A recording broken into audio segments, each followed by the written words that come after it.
Hey guys, what's up? So I have Guillaume with me. He's the CEO of Lemlist. So Lemlist is a tool which allows you to send, personalized emails at scale, personalized cold emails, and I love that it allows you to send personalized images. That's not something I've seen a lot of tools do before. And this using Lemlist will help you build a warmer relationship with your audience, right? So today we're talking about like 10 mistakes that you might probably be making while sending cold emails, right? So you might be thinking, oh, I'm doing this cold emails and, why aren't they working? And what's wrong? Is it the subject line? Is it the content? Is it like, what's the one thing that is wrong, which is like not making my cold campaign successful? So Guillaume is going to talk about that today. So Guillaume, before we dive into that stuff, can you tell us like do cold emails still work? Like there's a lot of debate going on internet about this. Like some people are saying they work, some people are saying they don't work. But I'd love to know from you, like from an expert, like do they still work? Yeah, so I think that the people who are saying that it's not working are either the ones that are doing it wrong, or the ones that for whom it's working really well and they want to keep it as a secret. To be honest, because if you take like all the top 500 companies, like even HubSpot, Salesforce, and so on, they're growing through cold email outreach. The reason why most companies fail, and I think we're going to be able to dive into that, is just a matter of lots of people believe that you can put your sales on autopilot and automate everything. And even though it would be nice to be able just to grow your company like that by sending like cold emails, it doesn't really work that way. You still need to put like effort in it, and we can dive afterwards, in the typical mistakes I see people making, why we created Lemlist, and so on. Yeah. Awesome. So let's start talking about like what are these 10 mistakes, right? And how can Lemlist as a tool also help them? Or maybe there is a lot of tools in the market, but I personally love Lemlist. So I've tried it myself, so I know it works. It worked good for me. So I've never got less than 50% of open rate when I'm sending a campaign through Lemlist. So yeah, awesome. So we'll do this. Like we'll do one mistake and one solution, one mistake and one solution, and so on. Yeah. I think it's a good way. We can start with the obvious, which would be like the subject line. Okay. I think a lot of people, are in essence the mistake. I think that the main mistake would be to focus on the wrong metric. Even though I 100% agree with the fact that if people haven't opened your email, it means that it didn't exist. But the truth is a lot of people are focusing on getting their email open, where in the end, it's not what matters. In the end, it's like the only metric that matters for you is how many meetings could you get, how many relations could you build.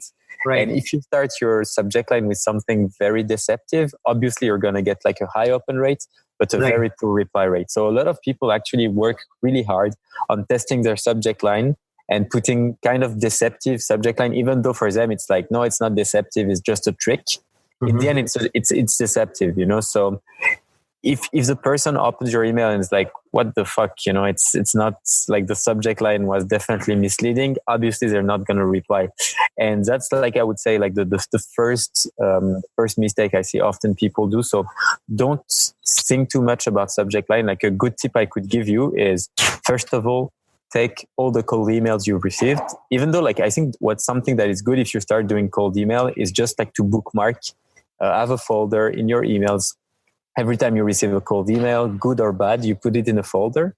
And then once you want to create your campaign, you can go through all the cold emails you've received, look at the one you've opened and the one that you haven't opened. So to me, the tips that I gave for subject line would be like to be casual.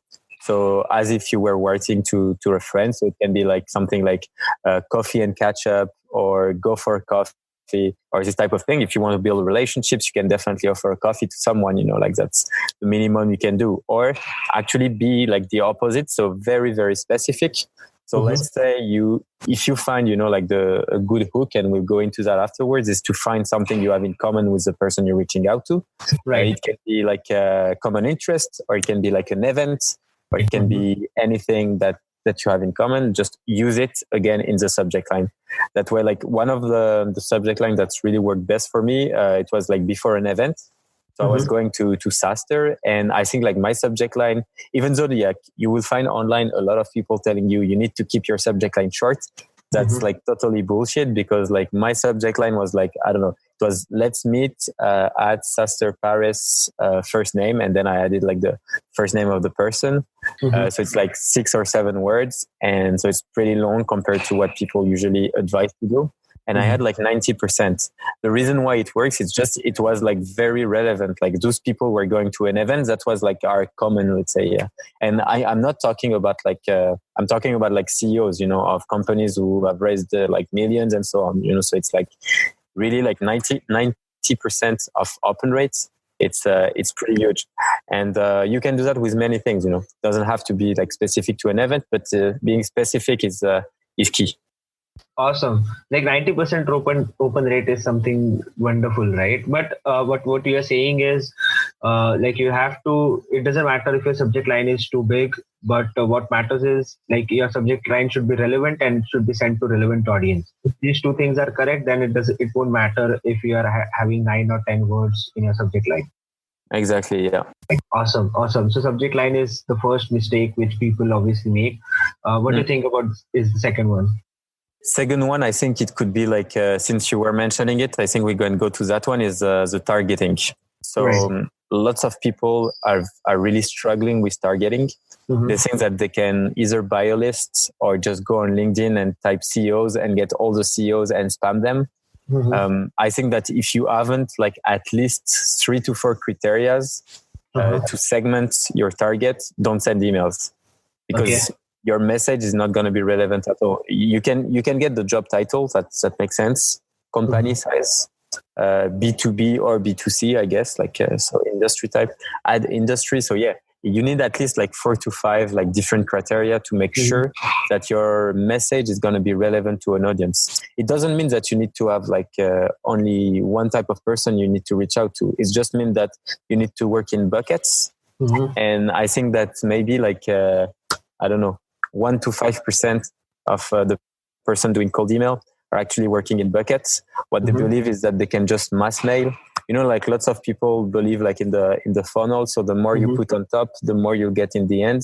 The truth with cold email is a bit different. It's like if you segment really well your audience, you can actually get like, like the conversion rate much higher and much more replies if you actually narrow down your targeting to something like pretty small. So that's like kind of the mistake I see of people saying like, yeah, like I can email like 10,000 persons. Out of the 10,000 person, obviously, like you'll get like, I don't know, tens of replies, obviously, but you're going to piss off a lot of people also.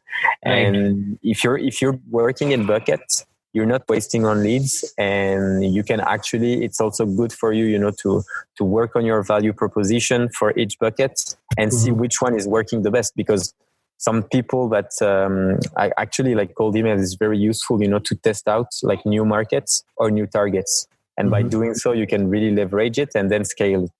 Awesome. And what does a typical bucket size look like? So it can be scaled, obviously. Again, depending on your market and niche, but it can be scaled. But I think that a good test on a bucket is around like, if you test it out of like 300 to 500 people, I think it's nice. It's a decent, like statistical size of persons, so you can actually have like relevant, statistically relevant results. So 300 to 500 emails is what you're saying is like a typical bucket size to start with, and then you can obviously scale up to a much larger. Yeah, definitely. Awesome. Then like jumping on to the third one then? The third mistake would really be like to believe that you can just do like everyone else. Like going, for example, if you type like email templates, I'm sure that the first thing you're going to find is templates from Yesware or like HubSpot or all those type of companies.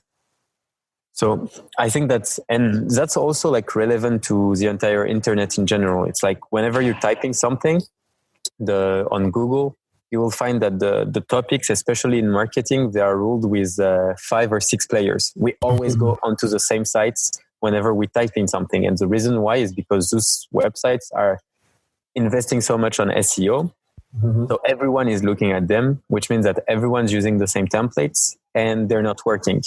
Right. So the goal, and that's also actually why we decided to build Lemlist, is just to explain to people that you can be different, it's and by being different, this is where you actually get noticed. If you're sending like the same, I don't know, like shitty templates from HubSpot, like saying, hello, my name is blah, blah, blah from company XXX, and my company is doing value prop 1, value prop 2, value prop 3, then you're not different than anyone else, Right. like obviously, if your targeting is right, you might get some leads out of that. But overall, it's pretty shitty, because what you want to do in the end is really build a relationship. So mistake number 3 is don't try to do like everyone else. Okay. And 3 and to solve this mistake, it would be like really like stand out.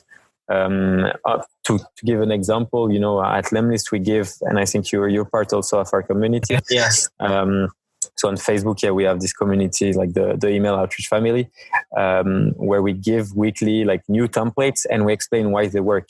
Obviously, like you can reuse them, and we're definitely not the size of HubSpot. So I think like it's not even like I don't know, like the number of person who have actually used them is super low compared to those from HubSpot. And the thing is, like, you can get inspiration to actually like build your own and do your own things. So that would be like the number 3 or number 4. I don't know. I don't remember. Right. Number three. Number 3 would be like, in short, it's like don't copy and be different. Yeah, exactly. Yeah. Jumping on to 4th one now. Number 4, I don't want to go too fast to the last part. So number 4, or we can mention that actually now, and we'll see if we can get back to that later. But number 4 would be lacking of call to actions. So a lot of people really like having open call to actions, like when would you be free for a chat, or this type of questions, or when is a good time to chat, or let's have a meeting next week. Like, this is not good. The more choice you have, the more difficult it is. Like, I mean, getting a Calendly link is pretty nice, because at least, the person can choose. So like book a meeting on my calendar is, let's say, I think it's in between. Like the worst would be when can we have a chat? Then you have like the Calendly meeting. And I think the best is just giving 2 very specific options. So are you free like on Tuesday, 2 p.m. Eastern time, or are you free on, like, would you be free this time or this time? Like, always offering only 2 options. So you actually, like, the person feels like, okay, you have to choose. It's not, I have to choose whether I need to chat with you, but just I have to choose between those 2 dates, Right. So that's usually like much more powerful, and you actually get a higher conversion rate. So that's like, I would say mistake number 4. CTAs are obviously, that's the one thing which you should obviously include in your cold email, and it should be like, I agree that it should be close-ended, and that's obviously a good thing to have in your cold email. Yeah, moving on to the next one then. So number 5, I think it's follow-ups. Like, a lot of people are afraid to follow up or to stop too early. They're like, I wrote an email sequence and I have like 4 to 5, like, I don't know, like 3 follow-ups in total. Actually, you can follow up, like, money is in the follow-up. Like, literally, I had like people getting back to me after like my 5th or 6th email. So don't be afraid. Like, follow-ups is actually like a way to leverage, just like adding more value, giving a different angle on what you want to bring. Like, it's really like, it should be seen as an opportunity and not really, as a, and lots of people, I think they just get, like they don't have any ideas. So they're like, okay, I send them maybe like 2 to 3 messages. So now, I should stop. So really like following up is a mistake. I see often people like stopping way too early when they could actually get a lot of more replies. And can you tell us, like, how many number of follow-ups should one send, like, to test out if this drip is working or not? Yeah, so I think like total, if you have between like 5 to 7 steps, it's nice. So like 5 to 7 email. Ideally, like, don't be too pushy. So you can test both. And then, but what I would advise, and from testing that I've made for me or before when I had like clients, when I had my agency, it's basically like if you spread between like a week and a bit more than a week between each follow-up, it's pretty nice. Awesome. And yeah, then moving on to the next one, and the sixth one, we are halfway there. So number 6, I think is testing. So a lot of people we have like amazing tools today. I'm not only mentioning like about Lemlist, I'm mentioning about almost any of our competitors have the ability, actually not all of our competitors, but some of them have the ability to really test. So A/B tests. And I see a lot of people that just like creating their template, not testing anything and just sending it through. Like to me, each step you're sending should be A/B tested, whether it's the subject line, whether it's the content of the email. You have the ability to check what's working best for your audience. And that's actually why, it's so important to work on buckets, because the more your bucket is as criteria. So like, let's say, I don't know, like industry size, company size, like all these type of things. The more criteria that you have, the better your results would be like relevant and repeatable. So it means that if you find, like when doing A/B testing, if you find something that's working, you know that if you actually like redo it on the same type of audience, you'll get the exact same results. Interesting. So like, and what number of things I should A/B test at the same level? So for example, in my first email, should I A/B test the subject line, the content, and maybe let's say the image, all three at once, or should be at different levels or different silos? So I think like the two things you can do is actually like have two very different emails. You can actually like, usually what we say whenever you're doing testing, like the scientific approach would be to only change one parameter. So just change the subject line and then don't change the text. But if you're a startup and you have like limited resources or capacity, I would go like a bit and be like more like engaging, which is basically you change totally. So you change the subject line and then you change also the text of the email. So you change both. That way, you can compare. First, you'll be able to compare like open rates and what's working best, and then reply rate, which often is linked to the content. Right. Except if you've used the deceptive subject line. But this is something we mentioned like number 1. Right.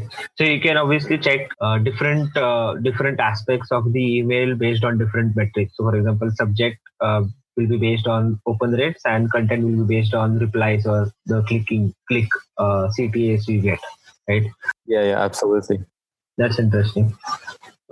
Yeah, like we just last 3 remaining. Last 4, sorry. I think we can go again, like a lot of people have been saying that images were decreasing the deliverability. So for those who don't know, deliverability is the ability of your email to end up in your inbox, in the inbox of your prospects. So a lot of people have been saying that without actually testing. So as Lemlist is creating personalized images, I don't want to say that if I say it, I can be biased. So actually, but you can search for it online. And all the studies that you'll find that has been made either by actually like even university, like top university have made some studies, you would see that the deliverability is absolutely not impacted by images. It might have been the case like maybe like 10 or 15 years ago, when it was like the very beginning of some inboxes that were like not displaying images and so on. But now it's very, very different and it doesn't have any impact. So that also goes to a point that we've mentioned, which is don't trust everything people say. Go also with the testing part, because if you start testing things, you'll see that you get, because what's working for me might be very different for you, what's really working well for me, in your case, it might not work at all. So in the end, the only answer, and to me, like the key to being successful when doing email outreach is really about like testing. Right. So the more you test, the more you get the answers, Interesting. So see, I've also tested both ways, like with images and without images. And I personally have seen good response or great success with the ones with images, because obviously not a lot of people are doing it. So it relates to the point number 3 here, like don't copy, be different. Like everyone's sending plain HTML templates, like cold emails. But if I'm adding a personalized image, right, not just any image, but a personalized image with a name, which I think Lemlist allows you to do it. So it kind of stands out, and so I think images do work. Yeah, that's point number 7. That's a very great point. Yeah. Another point would be basically like, so we're at number 9, or we are at 8. 8. Okay, so number 8. A lot of people are working, like, again, it will depend on the size of your team, but obviously the marketing is going to create the kind of like perfect sales pitch and so on. And whenever you go on a website, you see like the perfect copy, you see like everything supposedly be like kind of perfect. In email, it's the opposite, because if you look at all emails that you receive, whether it's like marketing or like the newsletters or sales email, you'll see like the frame and everything, like the way it's framed, like the way people are talking, it's salesy. Like it's very salesy. Like you would never actually write or send an email like that to a friend of yours or to someone you actually like or to someone. So actually that's kind of why, at Lemlist you've been using the platform, and we've changed totally the way like we're talking about. We don't talk about leads anymore. We're talking about like buddies to be, because we really want people to understand that perfection is a sales pitch. Being human and building relationship is the opposite. So my advice, so what I think like people are making, where I think people are making a mistake is everyone wants to be too perfect, where actually, like you will bound, like you will build like a relationship much easily if like the person you're reaching out to see you like as a human being.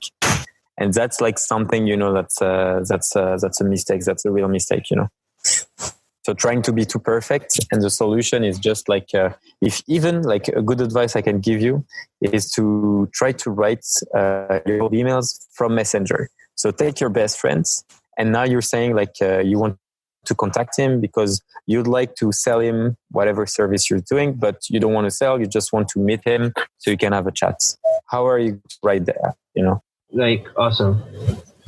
So number 8 is like be human. Frame your cold email like a conversation and not an email, and obviously don't be too salesy while writing. Yeah, exactly. Awesome. Yeah, like we're just remaining with the last 2 ones now. Yeah, awesome. So yeah, for number 9, the one I'll go with is, so basically lots of people, it's going back a bit to everything we've said, but it's a common mistake. It's people think that they need to talk about like value prop and all these type of things, like lots of people are starting their message with introducing themselves, who they are, what they do, and where their product service is so great and how they're going to change your world. The truth is like this doesn't work at all. Like really, like I think you've noticed it, that the first thing whenever you're reading through, you're just reading because you're like curious like me and you like to analyze things. But most people, what they do is they just like put it in spam, or just like, and my advice really would be, don't talk too much about yourself. The first part of the message, like the message that I read the most are the one like, hey Guillaume, I've read your blog post about blah, blah, blah. I really liked blah, blah, blah. Like try to find like a hook. It can be, I saw that you liked this post on LinkedIn. I saw that you wrote this article. I saw your last interview on Like be personalized, because that's exactly like one little things will make you stand out from robots, like from everything that has been way too automated. Automation is really good when you're doing like follow-ups, when you're like want to do like things at scale and so on. But really personalization will never be like, you need to think that all the people doing business are busy and you the first one. So since everyone is busy, like people are getting really like lazy at doing personalization. And they think that just with the like first name and company name, they're going to start getting like tons of clients and it's going to be everything on autopilot. That's absolutely not true. So stand out by being like by talking about the person, because this is your hook. This is what, Right. like you'll get the interest of the person by starting like this. So if the person is not interested, at least he's going to say, okay, this guy he spent some time sending me like a very personalized message. So, I need like to answer, at least. And that's like, that would be my tip. Yeah. Awesome. So number 9 is, in short, if I could say it, it's keep it about them and not you. Yeah, exactly. Awesome. And now on to the last one. Yeah. Okay. Number 10. I think lots of people are not gonna like it, but it's it's about like spamming and and deliverability again. So there are like two things. Lots of people, they just like send blast of emails, which I really like don't advise. It's literally like the worst way and the best way to get banned and get your domain banned, get blacklisted, and all those things. So my advice would actually be always use like a G Suite account that has like the DKIM and the SPF setup. Use a custom tracking domain. That way, you know, whenever you're tracking links and so on, you know, it goes through your domain. So everything is under your control. Right. Use verified email addresses. So your bounce rate needs to be low. And always use an opt-out link. That way, even if the person is putting you in spam, the internet service providers will see that you've done things by the rules, you know. Right. Okay, like, and that's really, really important. I know it takes a little bit of effort to set everything up, but once you've done it, and if you're like putting some, you know, like you want to be square with yourself, with your domain and everything, you'll see the results like really skyrocket, and at least, you know, you'll be safe and everything, like you'll be able to test a lot of different things and yeah, then start like getting new customers. Awesome. Yeah, thanks for doing this, Guillaume. Yes, thanks for having me.